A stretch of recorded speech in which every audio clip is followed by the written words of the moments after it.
All of us have got a very good insight about. Thank you so much, sir, for the initiative, and we really hope that our collaboration. So we have done collaboration with 26 to 30 schools in Kohima. We have done house-to-house campaign.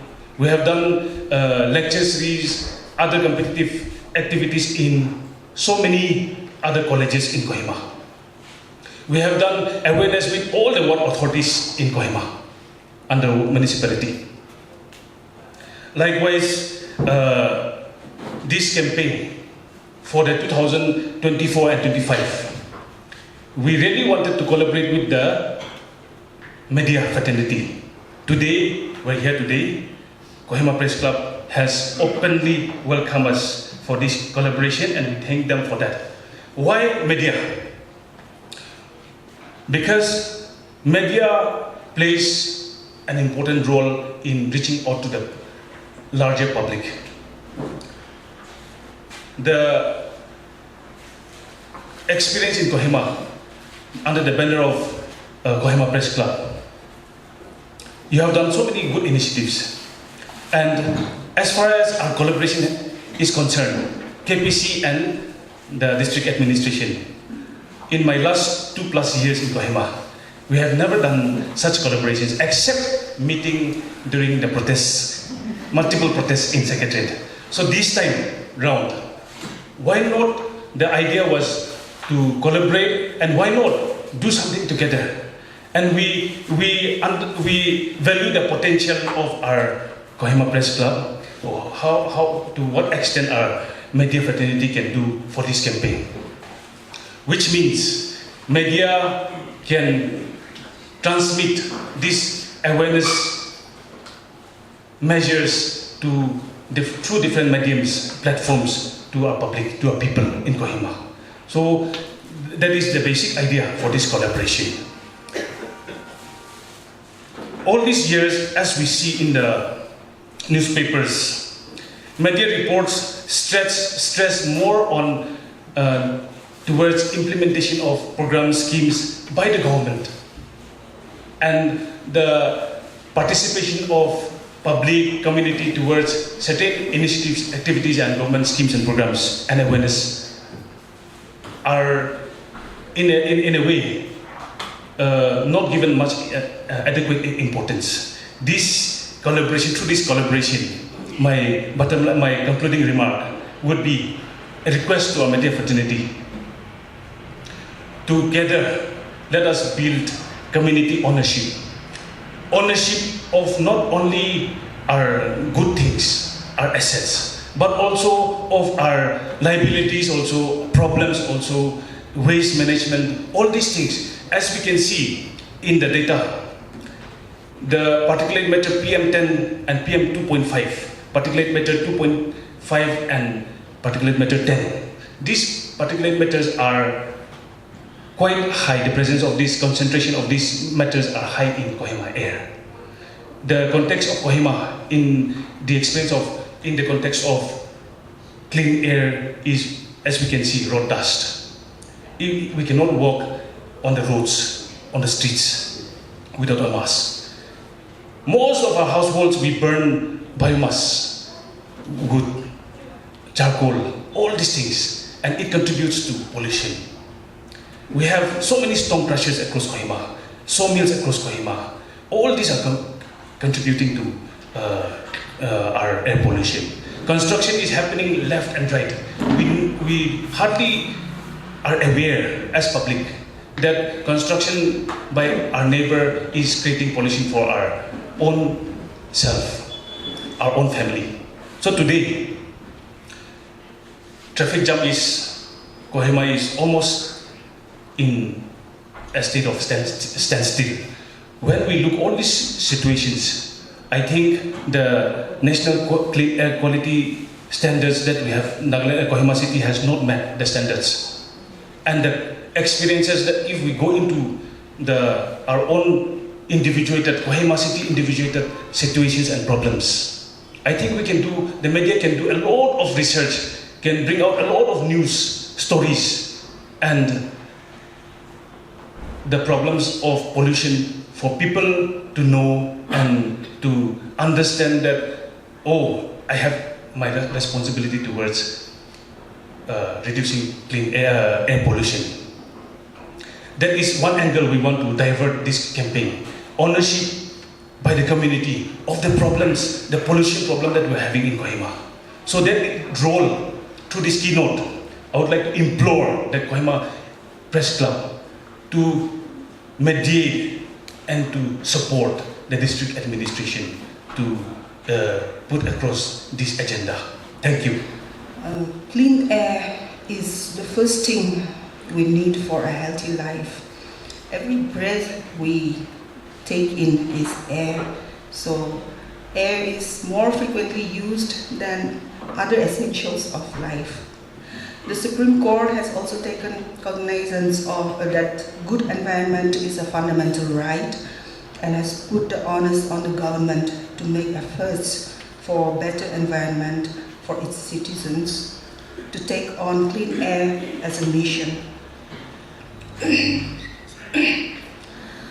Efforts for cleanliness, including clean air, is not and should not be a one-time affair. It should not be an effort of a single department or entity. It should always be a joint or a collaborative effort. Departments and organizations have to join hands together, whether it is the Public Works Department, the municipal body, urban development, public health engineering, traffic, transport, forest, etc. But ultimately, it should have the active engagement of the public. It has come as a sort of a disappointment and a matter of concern to think that Kohima is polluted and one of the non-attainment cities under the National Clean Air Program, even though we do not have industries and factories that emit harmful pollutants in our air like other cities. From a layperson's point of view, I think bettering air quality in our city is possible, but we have to ensure constant monitoring and implement good practices, whether it is waste disposal, including construction waste, solid and plastic waste, and medical waste. Ways to mitigate dust, construction and demolition waste, and so on. If this program cannot succeed here in Kohima, I don't think it can succeed in other cities. I would like to acknowledge and extend our appreciation to the Kohima District Administration for collaborating with the Kohima Press Club on this clean air mission for our city, which is also the capital of the state. Sir, you are the first Deputy Commissioner to come forward to actively involve with us, the media fraternity, on this. We offer our readiness to respond in the efforts in any way that we can. While we look forward to hearing and learning more about our city's air pollution status from the expert from Nagaland Pollution Control Board, I would like to call upon everyone, let us all work hard together to ensure that this program has the right impact now and for all times to come. So under this program, National Air Monitoring Program, this covers all over the country. Our Nagaland Pollution Control Board, we are also monitoring the air quality under this program. There is 1,340 stations which covers all over the country in 28 states and 7 union territories. At the moment, our Nagaland Pollution Control Board, we have 39 manual and 1 continuous air monitoring station which covers 11 districts at the moment. So when we talk about the manual station and continuous station, the manual stations are being operated by our technical field staffs. And the continuous station, I would say, quite fortunate in the case of Kohima.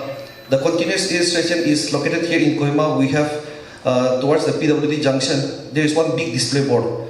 So that is the station where we are monitoring the air quality continuously 24/7. But in the case of manual station, what we do is, our field staff, they go and monitor the machine at a 24-hour interval. Our routine is we follow on Tuesday, Thursday, and Saturday. So what we do is our technical field staff will go and monitor the machine. Example, if it's on Tuesday, they will go at 6 o'clock in the morning. They will operate the machine for 24 hours. So the next morning till 6 a.m. they will operate the machine. And we monitor around 4 parameters at the moment. We monitor the particulate matter PM10, PM2.5, and we monitor the gaseous parameter as sulfur dioxide and nitrogen dioxide.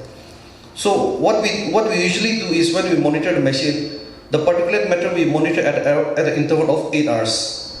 And in the case of gaseous parameter, we monitor at an interval of 4 hours. So if you talk about, example, we start the machine at 6 o'clock in the morning, all the 39 stations, they will monitor at the specific time at 6 o'clock in the morning. So in the case of gaseous parameter, what they do is they will go in, they will put the chemical at 6 o'clock in the morning, sample number 1. Sample number 2, they will go and change at 10 o'clock in the morning. And second sample, accordingly to 4-hour intervals, they will go and change at 2 o'clock in the afternoon. So it goes for 24 hours, interval at an interval of 4 hours. So in the case of gaseous particulate matter, what we do is we go at an 8 hours interval. So the first sample will be at 6 o'clock, they will place the first sample. Second sample, they will change at 2 o'clock in the afternoon. The third sample at 10 o'clock at night. So this is the routine which we follow in all the stations, and accordingly, the next day at 6 o'clock, they will off the machine. They will bring whatever is done, the monitoring is done, they will bring it in the lab. We do the analysis, we do the calculation, and the result is brought up after that.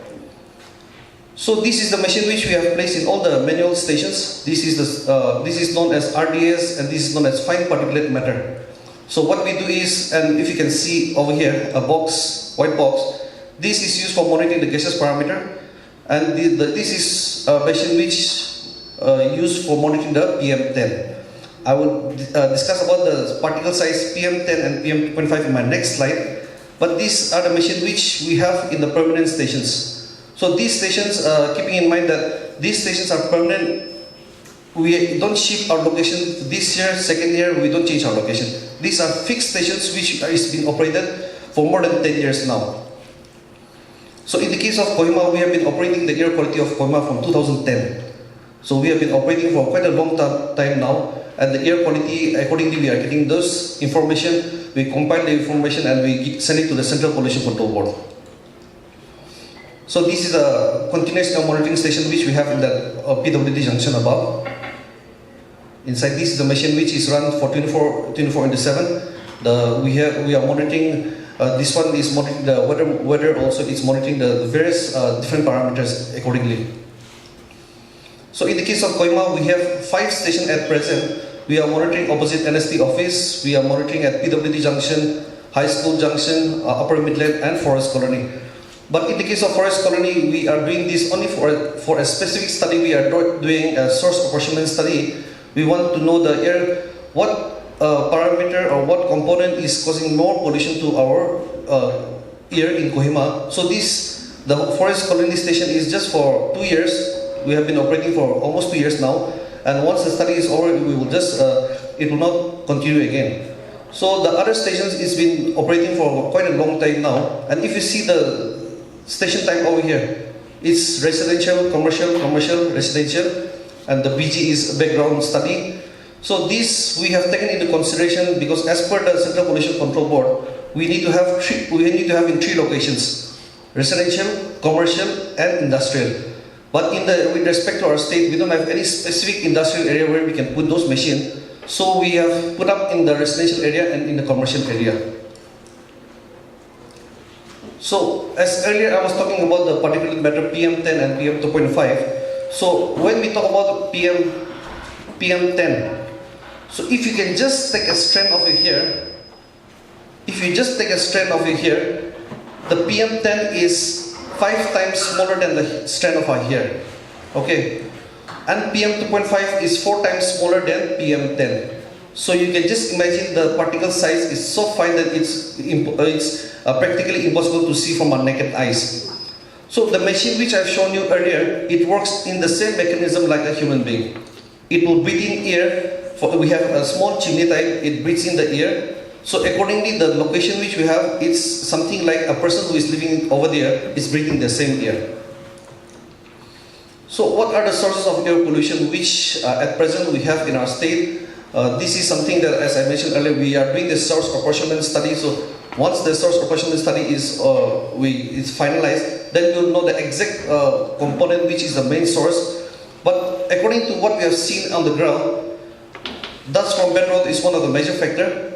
Even though we have a good road, sometimes what happens is it's not paved end to end, so the dust are being generated from the side of the roads, where even if there's a good end-to-end paving is done, we can see a huge piling of sand. So whenever a vehicle is flying, then it generates lots of dust again. Another is something about burning of waste. Burning of waste is something now quite complex, I would say, because when we talk about burning of waste, it's not only about one type of waste. We are talking about the complex waste.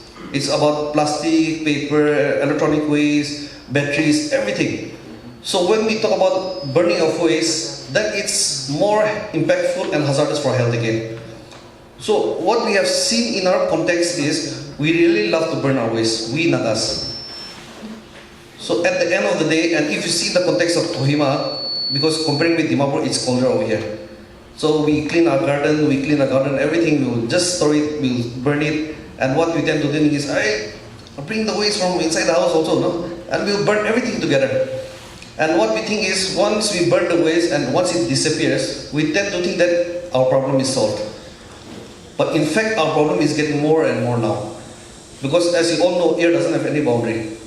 What I'm doing, my next neighbor is also getting affected by it. My next neighbor, what he's doing is, I'm also getting affected by it.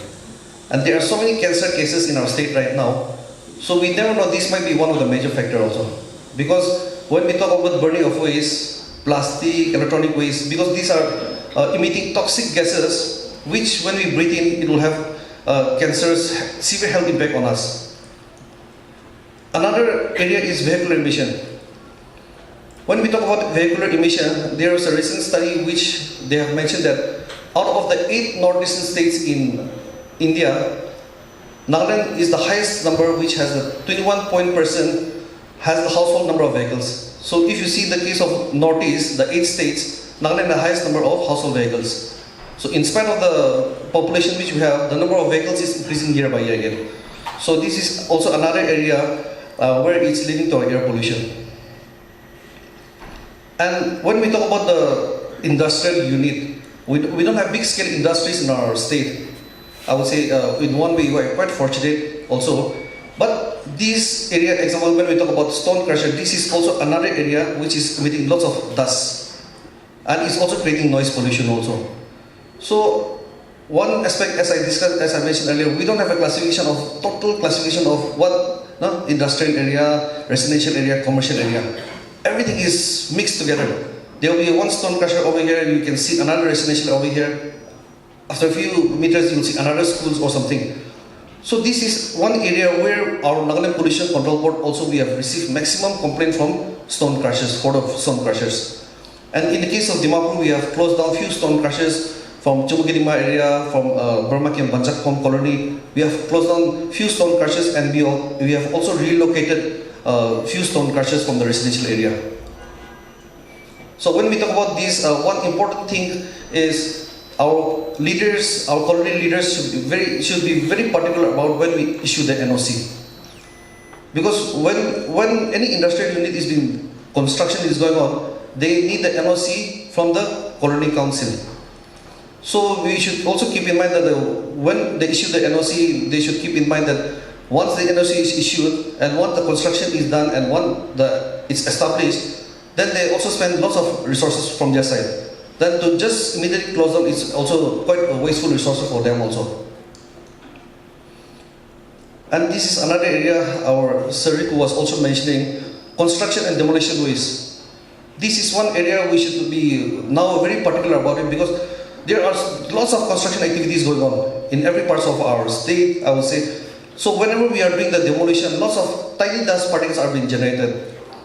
And you know, when we go for this demolition of our buildings, there are paints involved, there are so many components involved. So when you're inhaling all these things, you will have an adverse effect on our health. This picture is represented from Dimapur, but even in the case of Kohima, you can see lots of these nowadays sand stockies around the side. Even if you see in the distributed area, you can see lots of sand stockies. So these are like, if they are not regulated properly, they are also bringing lots of sand, which is ultimately flowing to our roads, and it's leading to air pollution. Bursting of firecrackers. This is also another area where it is becoming like a trend for us.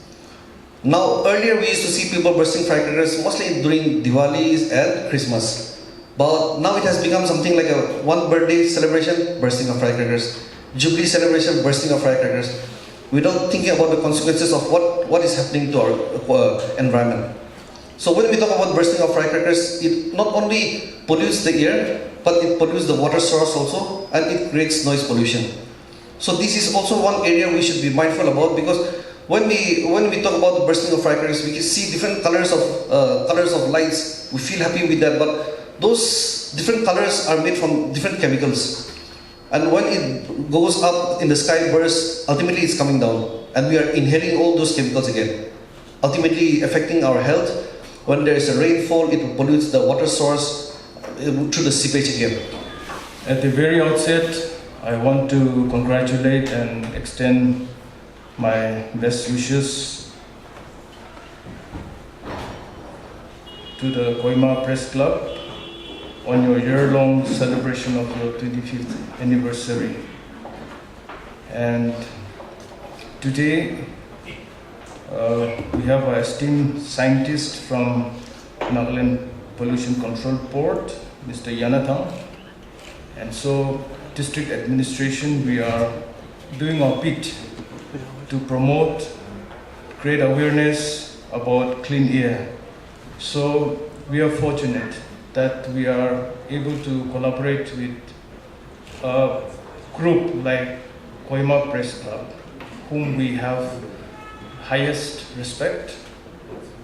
And today it also coincides with the launching of One Day with Deputy Commissioner initiative, which we began this morning at 9 o'clock. So we will be having on a weekly basis with all the government and private schools and higher secondary schools.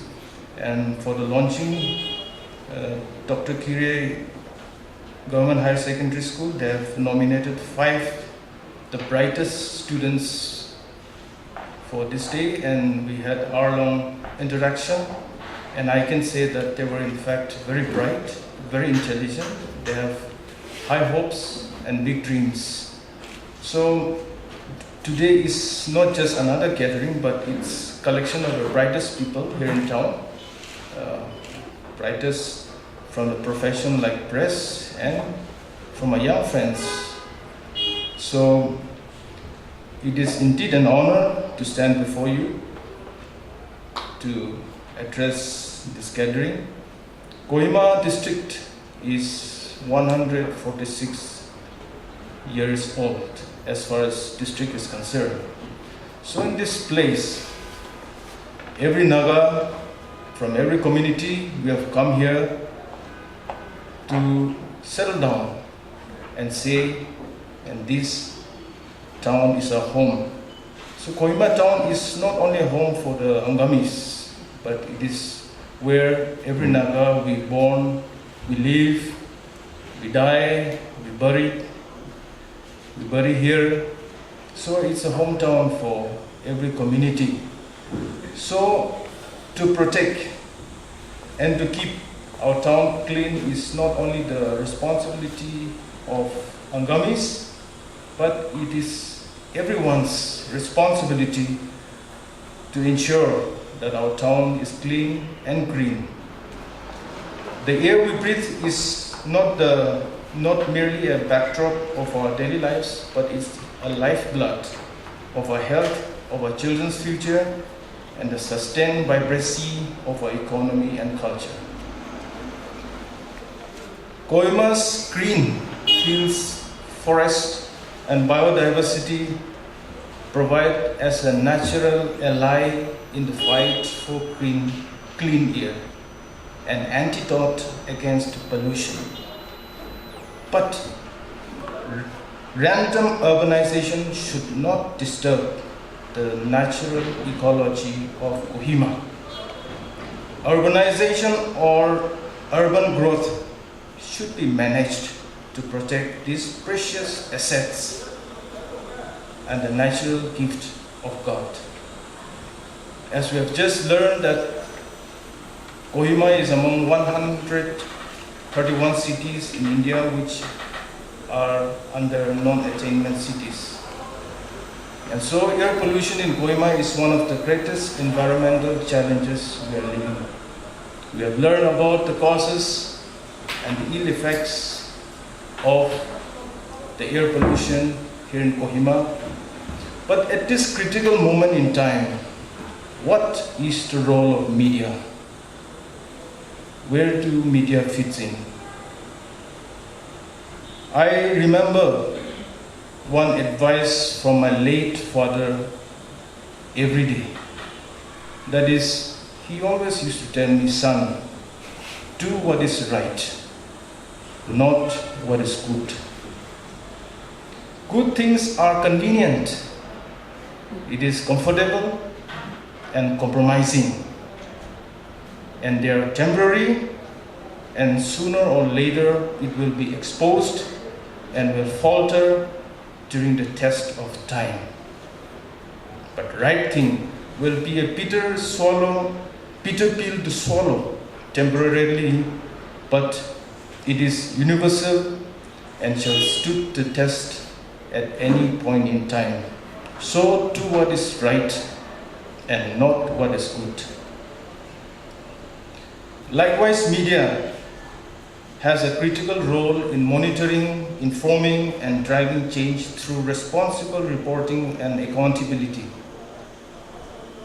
I've read some books on journalism, and since many years I have learned about famous 5 W's of journalism. But today, in our day and age, we have seen more of yellow journalism and tabloid journalism.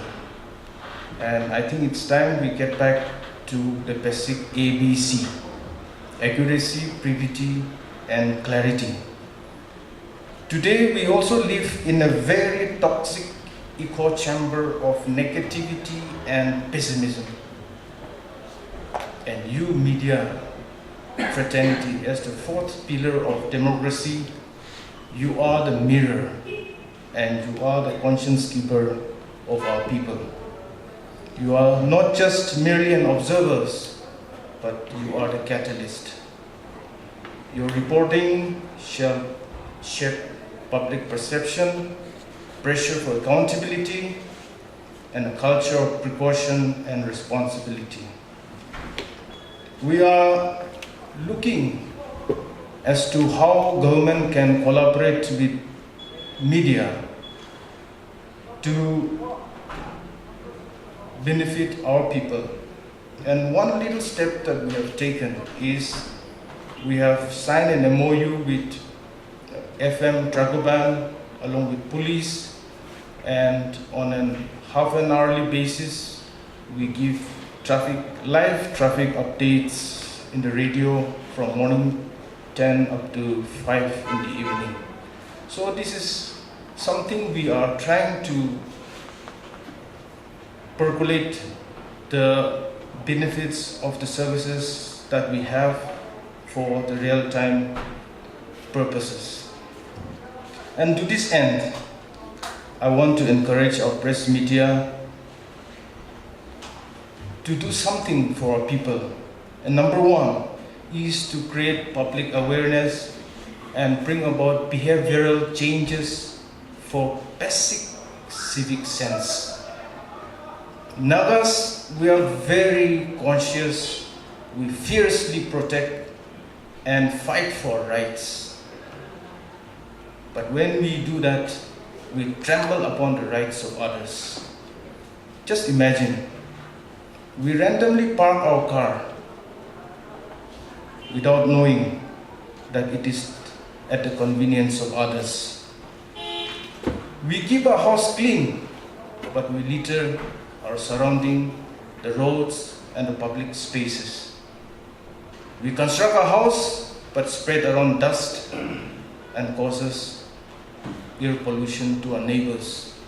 We dump our construction materials on the roadside, not only creating air pollution but also giving sufficient inconveniences to others. We randomly release our septic tank into rivers and nalas without considering the damage it causes to the rivers and nalas, but also causing many other health conditions for others. I would request through this channel to our people, not only we keep our inside our house clean, but also let us keep our compound, our fencing, our walls clean. Because it not only keep your house clean, but it also beautify our town. There are some simple things that we can always do. Simple but very effective measures. Like, instead of using cars for short distance, walk or use cycle, or use mask, carpooling, and avoid waste disposal in a random manner. I will also request our press media to give a clear reporting on the air quality indices, on the health advisories, and the impact of such policies. Also highlight local success stories wherever it may be, innovations, and a lesson learned from the neighborhoods that will reduce pollution. I will also request to give us positive, constructive feedbacks and recommendations. Use accessible language, visuals, and infographics to reach all segments of our society. And one important thing, I will request our press media to provoke public discourse on important matters like importance of public transportation. And secondly, if we can shift to electric mode of transportation, that can reduce air pollution in our city. As district administrator, we have so many plans in hand, and we will try to put it on a war footing, but in doing so, we will require the support and the encouragement of our media fraternity. Kohima's air is a shared inheritance. Protecting it is not a single policy, but a seasonal campaign. It should remain our lifestyle. It should be continuous, collective effort. Let us commit today to turning awareness into action, policy into practice, data into decisions, and collaboration into measurable improvement in air quality. Today, let us ensure that the skies over Kohima remain green and blue and clear for our children, for our elders, and for many generations to come. Thank you so much, and may this Clean Air campaign be a turning point in our journey towards a healthier, happier Kohima. God bless you.